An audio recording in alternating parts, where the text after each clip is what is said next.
Sinagushuje wowe dukurikiye kuri ICP Kigali, kanizere ko mumeze neza. Nkwibutsa kuba niba utarakora subscribe ko wakanda kuri subscribe ukanakanda like, ubundi ugakomeza ukaryoherwa na filime zihari. Okay, tujye muri aka kanya rero, ngira ngo mwabibonye turi kumwe na Ndugayo, akaba ari umuyobozi wa ICP Kigali.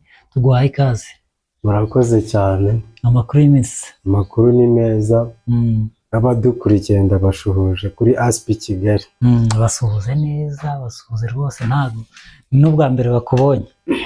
Okay, ndabasuhuje. Amazina ni Ndugayo, mumenyereye kuri ICP Kigali. Nandika filimi, nkanazitunganya, nkanazikina, byose nibyo bikora. Ni n'umuyobozi wabo. Ndabasuhuje rero abakoze subscribe, ndabashimiye. Kandi mujye mwibuka no gukanda like, uduhe n'ibitekerezo muri commentaire, tumenye ngo hakenewe iki se, harabura iki. Yes, Urakoze cyane. Muri iyi minsi ubu abafana bawe nabonye muri muragenda uzamuka buhoro buhoro. Ubu noneho bazaniye iki? Uri kubategurira iki? Muri ikintu bateguriye muri iyi minsi, kuri filimi barebye bita Agahinda ka Ndugayo. Tumaze kugera kuri season ya 4. Turimo turayitunganya, kandi uko iminsi ishira hari ibintu tugenda turushaho kongeramo ibirungo. Nizera yuko izagera kuri season ya 15 iryoshye kurushaho.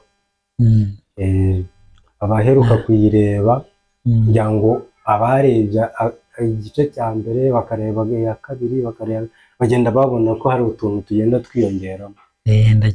Nanjye ubwanjye njya nkukurikira, mbona rwose bigenda bizamuka, ntarebe bigenda neza cyane rwose, mbona ntarebe.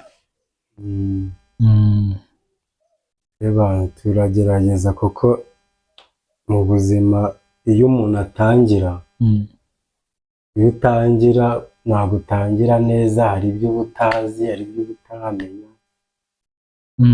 Kandi n'abantu uko bagenda bareba bakubwira ati aka kantu uzagakore gutya. Buriya watangiye gukora filime ryari? Ntabwo ndamara igihe kinini, kuko natangiye 2024. Ariko gukina filime byari indoto zawe, cyangwa se nuko ari ibintu bigezweho muri iyi minsi? Wenda ubona bigezweho cyane. Yewe gukina filime ni ibintu nakunze kuva ndi umwana, ndi muto cyane. Ibintu nifuzaga, nkajya mvuga ati iyo nabonaga nibura ahabonye na filime niyo batazamemba, niyo nta kintu nakuramo, mwumva ni ibintu nkunze cyane. Niyo bataguhemba, mbega mwumva niyo nta kintu nakuramo, ariko nta kintu.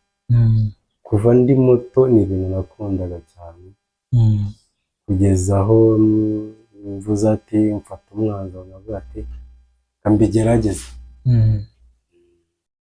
Nabonye ufite n'abakinnyi basobanutse, bari abakinnyi mu bijyanye n'imikinire, bari abakinnyi ni wowe ubatoje, cyangwa se hari uburyo uhitamo abakinnyi bo gukina filime zawe? Okay, njyewe urwego ndiho ntabwo rurakura, ku buryo nzajya ngeraho bamwe nkajya mbanga abandi nkabakuramo. Ni ukuvuga ngo harimo abansaba kujyamo, nkabashyiramo.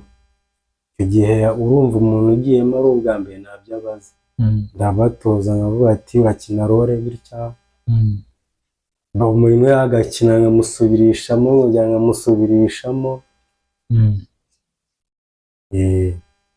Ubwo rero ni ukuvuga ngo iyo ntago ndagera kuri rwa rwego kuvuga ngo maze kugira ba bandi bafatishe mvuge akora iyi role, uyakora iyi ngiyi, noneho uyu byamunaniye ndamuha iki. Mbega ndacyabagerageza. ariko ushobora no kuba ufite amafaranga menshi kuko ibintu bya filime numva ngo birahenda cyane, bigendutse ntibigusaba ibishoro bihenze. nta mafaranga mfite kuko nyafite hari ibindi ntekereza mu mutwe nakongeramo nakora ariko kubera ubushobozi kuko nimba nyishakisha abakinnyi nkaba nzi utabikora neza ko wenda nkamwihanganira, mbega urabona ko hari icyo mburamo kandi icyo kibura ni amafaranga. Amafaranga yo ntago navuga ko ahari. Nyine ni ukurwaza nk'umuntu ukunze ikintu sinshaka kukivamo nkagumya nkarwaza kugeza igihe wenda bizaviramo umusaruro, ariko ubu iyi saha ntabwo nta musaruro biratanga. Ko nabonye filime zawe ziba zikiniye nk'ahantu mu ishyamba se, ahantu mu misozi, ntabwo biba byabasabye n'amatike n'ibikiri amatike, ibiribwa n'iki wagaburiye nk'abakinnyi bawe n'iki, ibyo ntabwo bijya bibaho? Impamvu duhitamo nk'ahantu mu cyaro n'ubundi ni rwa rwego, urumva ntabwo tuhitamo hantu hatuje bitewe nanone wenda na filime twateguye, urumva nimba dukinaga bwa buzima bwo mu cyaro turajya mu cyaro, kuko urumva twahisemo kuwukina turi mu mujyi yasaba ibindi bintu byinshi kandi byose ni amafaranga. Niyo mpamvu duhitamo tukajya ahantu amafaranga yatike ntabwo aba ari menshi. Ni nk'ibintu bingana iki cyangwa se ni nk'ibihe bintu wifuza kugira ngo ukore filime iri ku rwego waba ushaka? Ni nk'ibintu nka bingahe? Ibintu numva nkeneye, ibintu nkeneye cyane, ibintu numva nkeneye cyane ni nka bitatu. Iki ni iki? Ariko ikintu gikubiye muri byose urebye cyaba ari kimwe, ni amafaranga. Ubwo ndavuga wenda ibintu bibiri, kuko mvuze amafaranga byose naba mbisoje. Ubundi mba numva nifuza ko natunga kamera yanjye, noneho nkaba nakugira studio yanjye ubwanjye, filimi nkaba ari jye wishutingira, nkaba ari nanjye uzikorera, mbega buri kimwe, kuko byatuma nkora nyinshi kurushaho. Kuko nk'ubu nshobora kumara iminsi na shootinga bitewe n'ubushobozi.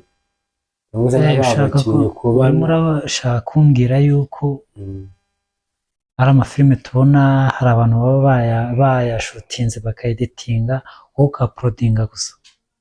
Ni ukuvuga ngo njyewe uyatunganya n'igihe uyakora, njye uyakora ariko kamera si yanjye. Urayikodesha cyangwa se? Ndakodesha. Urumva haba harimo umutego, uzakodesha kamera ukajya gushaka